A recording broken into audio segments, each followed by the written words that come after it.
हे रुईचं पान आणि तिळाचं तेल हे जर का एकत्र करून वापरायला सुरुवात केली तर चॅलेंज देऊन सांगतो मी, तुम्ही खात असलेल्या कुठल्याही भारीतल्या भारी औषधांपेक्षा हे चांगलं काम करणार.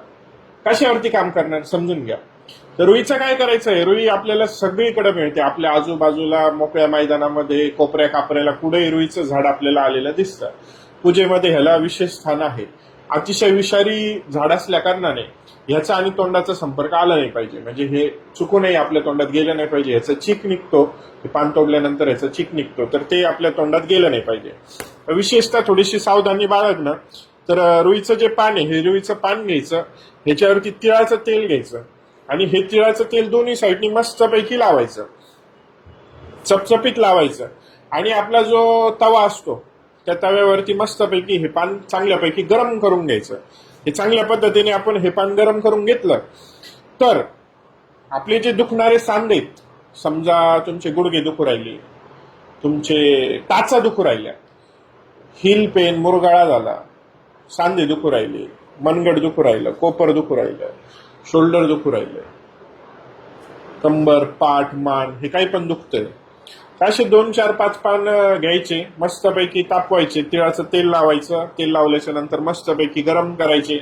गरम झाल्यानंतर कोमट असताना, म्हणजे चटका बसणार नाही असं आपल्या दुखणाऱ्या सांध्यांवरती हे पान बांधून टाकायचं.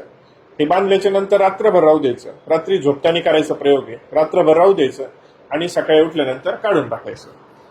जादू सारखं तुमच्या शरीरामधून हा वेदना शोषून घेतं. जशी काही जादू झाली, मिरॅकल झालंय.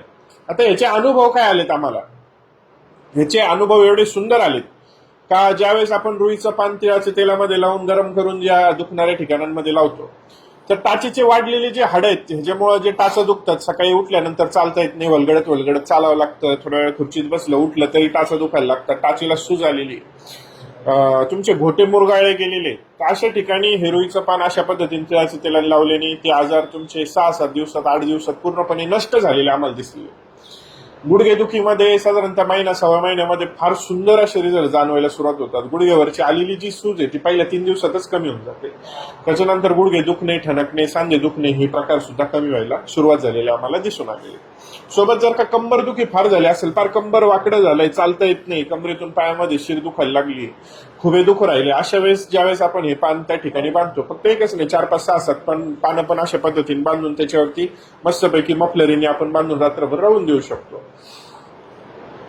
तर अशा पद्धतीने हे पानं जर का आपण बांधायला चालू केले तर खुबे दुखणे, पाठीचे दुखणे, कमरेचे दुखणे हे बरे झालेले आपल्याला दिसून येतात. सोबतच ज्यांना कफ प्रवृत्ती फार जास्त आहे, फार बेडके येतात, खोकला येतो, कफ येतो, दम्यासारखा प्रकार आहे, फार जास्त प्रकार आहे, कफ फार होतोय, खोकल्यासारखा येतोय, अशा पेशंटसाठी रुईचे पानं घ्यायचे. हे पानाला समोरून पाठीमागून गाईचं तूप लावायचं.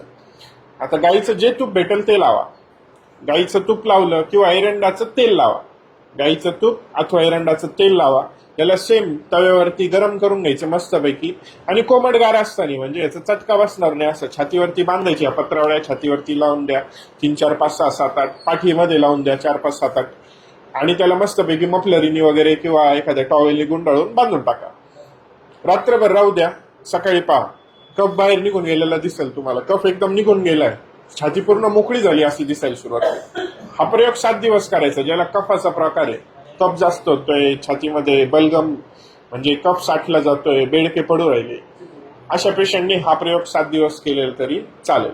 आणि सोबत ज्यांना सांधेदुखीचा त्रास आहे, यांनी जोपर्यंत ती सांधेदुखी कमी होत नाही, बरी होत नाही, ठीक होत नाही, तोपर्यंत करायचं.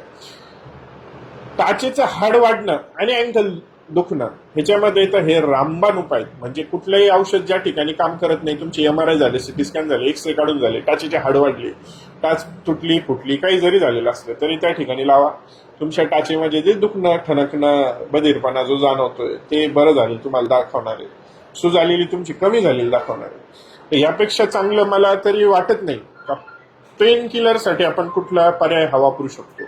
म्हणजे इंजेक्शन सुद्धा जे काम करत नाही तेवढ्या फास्ट हे काम करतं. म्हणून मी याला जादुई पान असं संबोधतो. तर हे जादुई पान कसलं तर रुईचं. विषारी, त्याच्यामुळे चुकूनही तोंडाला लागू देऊ नका, जिभेवरती जाऊ देऊ नका. लहान मुलांपासून लांब ठेवा, विषारी असल्या कारणाने. आणि प्रयोग करत असताना जखमा वगैरे नसतील शरीरावरती तर प्रयोग करा. जखम असतील तर त्या जखमेवर हे पान ठेवू नका, कारण की ह्याच्यामधले जे विषारी तत्व आहेत हे आपल्या शरीरामध्ये जाऊन आपल्याला त्रास देऊ शकतात. तर फक्त एवढं एक प्रिकॉशन असेल. रोज लावू शकतो, किती दिवस लावू शकतो, कधी लावायचं, रात्रीच्या वेळेस लावायचं, जोपर्यंत बरं होत नाही. आमचे जे अनुभव आहेत 7-8 दिवसामध्येच पेशंट बरे झालेले आपल्याला दिसून येतात. या पद्धतीने आपण रुईच्या पानाचा प्रयोग करून आरोग्यपूर्ण जीवन जगू शकतो. आपल्याला अजूनही जर का काही त्रास होत असतील तर आपलं डॉक्टर तन्वीर देशमुख या नावाने युट्यूब चॅनल आहे. या युट्यूब चॅनलवरती जाऊन व्हिडिओज पाहू शकता आणि आरोग्यपूर्ण जीवन जगू शकता. धन्यवाद.